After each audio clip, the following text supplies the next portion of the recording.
زواج على الصخر، جيمي إيفانز.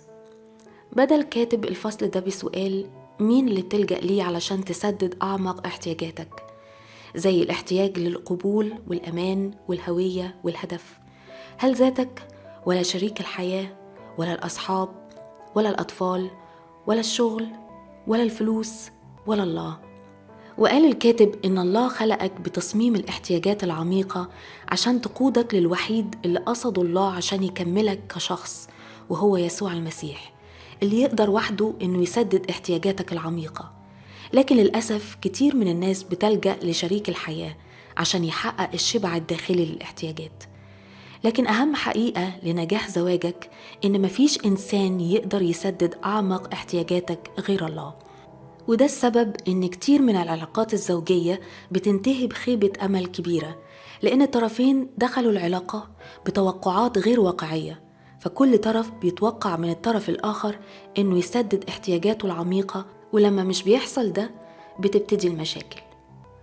لما مش بيسمح الإنسان لربنا إنه يسدد احتياجاته العميقة، عادة ما بينقل توقعاته بتسديد الاحتياجات من الله لأقرب الناس ليه، وعادة بيكون شريك الحياة، فبتكون النتيجة الإحباط والفقر في تسديد الاحتياج.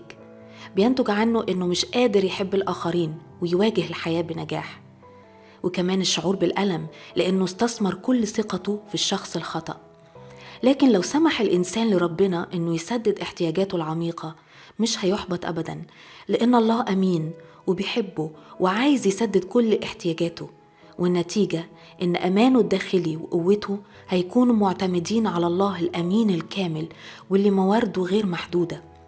قدرة الإنسان على العطاء والحب هتنبع من مورد داخلي متاح في كل وقت، وهو الروح القدس، ومش متوقفة على عطاء وحب البشر ليه، لكن هيملى حياته بالرضا والبركة. توقعاته الواقعية من الآخرين ومعرفته إنهم بشر محدودين هتخليه يحبهم وما يطالبهمش بأكتر من قدرتهم. وسأل الكاتب: إيه هي قوانين الله الأساسية للزواج؟ في تكوين قال الكتاب: لذلك يترك الرجل أباه وأمه ويلتصق بامرأته ويكونان جسدا واحدا، وكان كلاهما عريانين، آدم وامرأته، وهما لا يخجلان. أول قانون هو قانون الأولوية، لذلك يترك الرجل أباه وأمه. صمم الله عهد الزواج عشان يكون أهم علاقة إنسانية. قبل ما بيتزوج الشخص بتكون علاقته بوالديه هي أهم علاقة. عشان كده مبدأ الترك، اللي معناه التخلي عن أعلى درجة من درجات الالتزام اللي كان بيديها لوالديه عشان يديها لزواجه. ومش معناه إن الشخص يتوقف عن إكرام والديه، لكن ياخد جوازه الأولوية مع استمرار إكرام وتقدير الوالدين. عشان كده ما تسمحش لأي شيء أو شخص إنه يحل محل أولوية شريك حياتك. ودي من أصعب التحديات اللي بتواجه الأزواج بعد دخول الأطفال واهتمام الأم بالأطفال والأب بالعمل. افتكروا دايما تراجعوا نفسكم، هل شريك الحياة بيحتفظ بالأولوية ولا حصل ترتيب غلط للأولوية؟ اثبت دايما لشريك حياتك إنه الأول بالكلام وبالأفعال، وكمان احمي أولويتك لشريك حياتك من الهجمات اللي هتقابلك في الحياة. القانون الثاني الالتصاق الدائم، ويلتصق بامرأته، بمعنى إن الأزواج يقرروا يلتصقوا ببعض ولازم يشتغلوا باجتهاد عشان ينجحوا زواجهم. من الخطأ إننا نفتكر إننا لو اتجوزنا الشخص الصح فمش هنحتاج نبذل أي جهد عشان ينجح الزواج.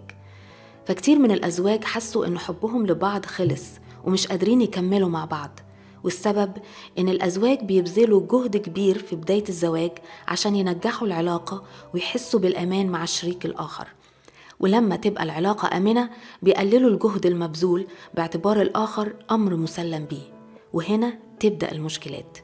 افتكروا إن وقت ما يعدي وقت المشاعر، لأن المشاعر بتروح وتيجي في زواجكم، محتاجين إنكم تبذلوا كل الجهد عشان ينجح، وهتختبروا إزاي زواجكم بيزداد قوة وبيبقى أكتر إشباع بمرور الأيام. القانون الثالث قانون الملكية، ويكونان جسدا واحدا، بمعنى تغير ملكية أجسادنا وكل حياتنا من الملكية الفردية للملكية المشتركة. فجسدك وكل حياتك ملككم مع بعض، والاتحاد الجنسي هو مفتاح لترسيخ الثقة والحميمية في العلاقة الزوجية. وهنا يجي سؤال مهم قبل الجواز: هل بتثق في الشخص اللي هتختاره فتقدر تهب ذاتك وكل ما تملك ليه؟ القانون الرابع، قانون الانفتاح. وكان كلاهما عريانين، آدم وامرأته، وهما لا يخجلان. بمعنى إن الشخص الوحيد بعد ربنا اللي تقدر تكشف نفسك قدامه وتشارك ذاتك معاه هو شريك حياتك. ومش المقصود الانكشاف الجسماني بس، لكن كشف كل شيء يتعلق بيك وبحياتك. والخطية هي أكتر عائق بيقف قدام الانفتاح بين الزوجين. ساعد شريك حياتك إنه يحس بالأمان، إنه ينفتح ويكشف نفسه بالكامل ليك.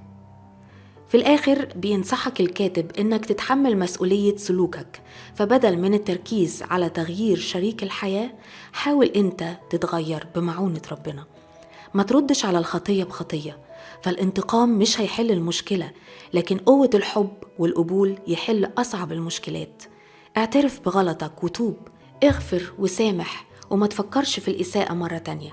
قول الصدق بمحبة وحكمة عشان ما تجرحش بكلامك شريك حياتك، لكن تبنيه مش تهدمه. وأخيراً صلوا من أجل بعض. الفيديو خلص، لكن الكتاب مليان بالتفاصيل. بنشجعك تقراه وأكيد هتستفاد. ربنا معاك.